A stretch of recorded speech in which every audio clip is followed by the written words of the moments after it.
প্রিয় দর্শক, এমন একটি দুরূদ শরীফের কথা বলবো, জীবনে একটিবার হলেও এই দুরূদ শরীফের আমলটি করবেন। নবীজি সাল্লাল্লাহু আলাইহি ওয়াসাল্লাম ওয়াদা করে বলেছেন, এই দুরূদ শরীফের আমলটি যদি আপনি করতে পারেন, পৃথিবীর মধ্যে সবচেয়ে সুখী মানুষ আপনি হবেন। কোনো কিছুর অভাব অনটন আপনাদের কাছে থাকবে না। টাকা পয়সা, ধন দৌলত, মান সম্মান সবকিছু আল্লাহ রাব্বুল আলামিন আপনাদেরকে দিবেন। যারা অসুস্থ আছেন তাদেরকে আল্লাহ তাআলা সুস্থ করবেন এবং পৃথিবীর মধ্যে আল্লাহ আপনাকে সম্মানিত করে দিবেন। আল্লাহু আকবার। এবং এই পৃথিবী থেকে যখন আপনি চলে যাবেন, তখন কবরের মধ্যে যাওয়ার পর নবীজিকে দেখিয়ে জিজ্ঞাসা করা হবে, এই ব্যক্তি কে? তখন নবীজিকে আপনি কবরের মধ্যে দেখে চিনতে পারবেন ইনশাআল্লাহ। কবরটা হবে খুবই ভয়ঙ্কর। নবীজিকে যদি আপনি না চিনেন, আপনার স্থান হবে জাহান্নাম। আর আপনি এই দুরূদ শরীফের আমলটা যদি করতে পারেন, তাহলে অবশ্যই নবীজিকে কবরের মধ্যে দেখে চিনতে পারবেন এবং বলতে পারবেন, ইনিই হচ্ছে আমার নবী, বিশ্বনবী, আখিরি নবী, নবী মুহাম্মদ সাল্লাল্লাহু আলাইহি ওয়াসাল্লাম। এত পাওয়ারফুল এই শ্রেষ্ঠ দুরূদ শরীফটা। তাই আমি আপনাদেরকে এই শ্রেষ্ঠ দুরূদ শরীফের আমলটা সম্পর্কে বলে দিব। কবরের মধ্যে আপনাদের কোনো ভয় থাকবে না। এবং যেই হাসরের ময়দানে মানুষ হাহাকার চিৎকার করবে, এই হাসরের ময়দানেও আপনাদের কোনো ভয় থাকবে না। এবং হাসরের ময়দানে আল্লাহ রাব্বুল আলামিন আপনার হিসাবটা একেবারে সহজভাবে নিবে, এই দুরূদ শরীফটা যদি আপনি পাঠ করতে পারেন, দুরূদ শরীফের আমল করতে পারেন। কিন্তু প্রিয় দর্শক, একটি শর্ত হলো, শুধু দুরূদ পাঠ করলেই হবে না, পাশাপাশি আপনাকে নবীজির সুন্নত এবং আল্লাহর ফরজ বিধানগুলো পালন করতে হবে। দেখা গেল যে আপনি নামাজ পড়লেন না, রোজা রাখলেন না, হালাল হারাম বিবেচনা করলেন না, শুধু দুরূদ পাঠ করলেন। হাসরের ময়দানে আল্লাহ রাব্বুল আলামিন আপনাকে ডাকবে, ডাকার পর আপনার চেহারার দিকে তাকাবে এবং আমলনামার দিকে তাকাবে। তাকিয়ে আল্লাহ রাব্বুল আলামিন বলবে, যাও বান্দা, তোমাকে আমি ক্ষমা করে দিলাম। তখন আর কোনো প্রশ্ন করবেন না। এই দুরূদের উসিলায় আপনি বিনা হিসেবে হাসতে হাসতে জান্নাতের মধ্যে প্রবেশ করতে পারবেন ইনশাআল্লাহ, যদি আল্লাহ দয়া দেন। তাই আমি আপনাদেরকে অনুরোধ করে বলবো, অবশ্যই দুরূদ শরীফের আমল করবেন। যে কোনো দুরূদ শরীফ পড়লেই তো লাভ, কিন্তু এই দুরূদ শরীফটা পড়লেই স্পেশাল লাভ। এটাই দুনিয়ার মধ্যেও আল্লাহ আপনাদেরকে সুখে রাখবে, সম্মানিত করে দিবে। যে সম্মানের জন্য সবাই পাগল, যে সুখের জন্য সবাই পাগল, কিন্তু জানে না যে নবীজির দুরূদের মধ্যে যে সুখ আছে। আল্লাহু আকবার। নবীজি ওয়াদা করে বলেছেন, এই দুরূদ শরীফটা আপনি একবার পড়বেন আর সঙ্গে সঙ্গে নবীজির রওজা পাকে ফেরেশতা আপনার নাম, আপনার বাবার নাম, আপনার ঠিকানা সহকারে নবীজির রওজা মোবারকে পৌঁছে দিবে এবং সঙ্গে সঙ্গে আপনার মর্যাদা আল্লাহ তাআলা 10 গুণ বৃদ্ধি করে দিবেন এবং সঙ্গে সঙ্গে 10টি রহমত আপনার উপরে নাজিল হবে এবং 10টি গুনাহ আপনার ক্ষমা হয়ে যাবে এবং 10টি নেকি আল্লাহ তাআলা আপনাদের আমলনামার মধ্যে দিয়ে দিবেন। তাই আমি আপনাদেরকে বলবো, নবীজির দুরূদ আপনারা বেশি বেশি পড়বেন। আমি স্ক্রিনের মধ্যে বাংলাতে এই ছোট্ট দুরূদ শরীফটা লিখে দিব। ইনশাআল্লাহ আপনারা এই দুরূদ শরীফটা প্রতিদিন সকালে 100 বার পড়বেন। যদি দিনে পড়তে না পারেন তাহলে রাতে হলেও পড়বেন। আর পড়তে মনে না থাকলে কোনো সমস্যা নেই, যখনই মনে হবে তখনই আপনি এই দুরূদ শরীফের আমলটি করবেন। ছোট্ট একটি ঘটনা আমি আপনাদেরকে বলবো, দুরূদ শরীফের যে কি পাওয়ার। তারপরে আমি আপনাদেরকে স্ক্রিনের মধ্যে বাংলাতে দুরূদ শরীফটা লিখে দিব, ছোট্ট এই দুরূদটি আপনাদেরকে শিখিয়ে দিব ইনশাআল্লাহ। তো ঘটনাটি হলো, একজন বালক যুবক হজের মধ্যে গিয়ে তিনি সব জায়গার মধ্যে শুধু দুরূদ শরীফ পড়ছেন। বড় একজন আলেম হযরত নোমান শিবলি রাহমাতুল্লাহি আলাইহি তিনি বলল, হে বালক, তুমি সব জায়গার মধ্যে দুরূদ শরীফ পড়ছো, হজের মধ্যে অন্যান্য দোয়াগুলি আছে, তুমি কি সেই দোয়াগুলো পারো না?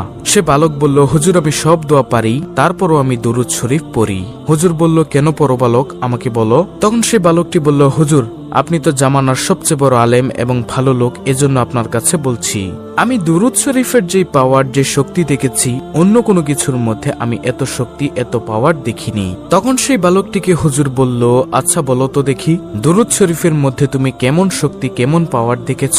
তিনি বলল, অর্থাৎ সেই বালকটি বলল, আমার বাবার সঙ্গে আমি হজের মৌসুমের সময় কাফেলার সঙ্গে আমরা হজ করতে আসতেছিলাম। আসার সময় পথিমধ্যে আমার বাবা হঠাৎ করে অসুস্থ হয়ে গেল। অসুস্থ হয়ে যাওয়ার পর আমাদের যাত্রা বিরতি করলো। সেখানে আমরা অবস্থান করলাম আমার আব্বু অসুস্থ দেখে। তো আমার আব্বু অসুস্থ দিনের দিন এবং সময় সময় বাড়তেই আছে। এজন্য আমাদের কাফেলার মধ্যে আমাদের সঙ্গে যারা ছিল, এক দলের মধ্যে তারা বলল, হে বালক, তুমি তোমার আব্বুর খেদমত করো, সুস্থ হলে তুমি রাস্তা দিয়ে চলে চলে এসো, আমরা চলে যাই মক্কাতে হজ করার জন্য, তোমরা আস্তে আস্তে আসো। তখন সে বালক বলল, আমাদের কাফেলার লোকগণ সবগুলো চলে গেল এবং আমি আমার আব্বুর খেদমত করছিলাম। হঠাৎ করে আমার আব্বুর অসুস্থ আরো বেড়ে যায় এবং হঠাৎ করে দুনিয়া থেকে বিদায় নিয়ে চলে যায়, মারা যায়। তারপর আমি দেখলাম হুজুর, আমার বাবার চেহারাটা কালো কুচকুচে হয়ে গিয়েছে, বিগড়ে গিয়েছে, খারাপ হয়ে গিয়েছে। আমি দুশ্চিন্তায় পড়ে গেলাম। হায়রে, এমন একটি জায়গার মধ্যে, মরুভূমির মধ্যে আমার আব্বুর এই অবস্থা, আশেপাশে কোনো মানুষও নেই। যদি কোনো মানুষ দূর থেকে এসে দেখে আমার আব্বুকে এভাবে খারাপ চেহারা হয়ে গেছে, বিকৃত কালো হয়ে গেছে চেহারাটা, তখন মানুষ কি মনে করবে? তখন তিনি অর্থাৎ বালকটি কান্না করতে করতে বাবার চেহারার মধ্যে কাপড়টা দিয়ে ঘুরে কান্না করতে করতে সেই জায়গার মধ্যেই মনের অজান্তে ঘুমিয়ে গেছে। তিনি বললেন, অর্থাৎ বালকটি বলল, আমি ঘুমের মধ্যে দেখলাম একজন সাদা জুব্বার সাদা পাগড়ি পরে আমার আব্বুর কাছে আসলো। আসার পর আমার আব্বুর কাপড়টা মুখের থেকে দূর করলো।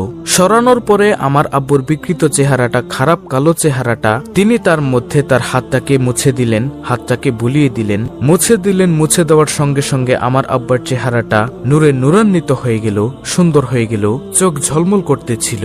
তখন আমি স্বপ্নের মধ্যেই বললাম, আপনি কে? তিনি চলে যাচ্ছিলেন। আমি পিছনের দিক দিয়ে গিয়ে বললাম, আপনি কে বলে যান, না হয় আপনাকে ছাড়বো না। কারণ এমন কঠিন সময়ের মধ্যে আমরা বিপদের মধ্যে পড়ে গিয়েছি, আর আপনি আসলেন, এসে আমার বাবাকে সাহায্য করলেন, আমার আব্বার চেহারাটাকে আপনি সুন্দর করে দিলেন। আপনি কে? আপনার পরিচয় আমি জানতে চাই। তখন তিনি বললেন, অর্থাৎ ওই সাদা জুব্বা পাগড়ি পরা, তিনি বললেন, আমি আর কেউই নই, আমি হলাম বিশ্বনবী, আখিরি নবী মুহাম্মদ সাল্লাল্লাহু আলাইহি ওয়াসাল্লাম।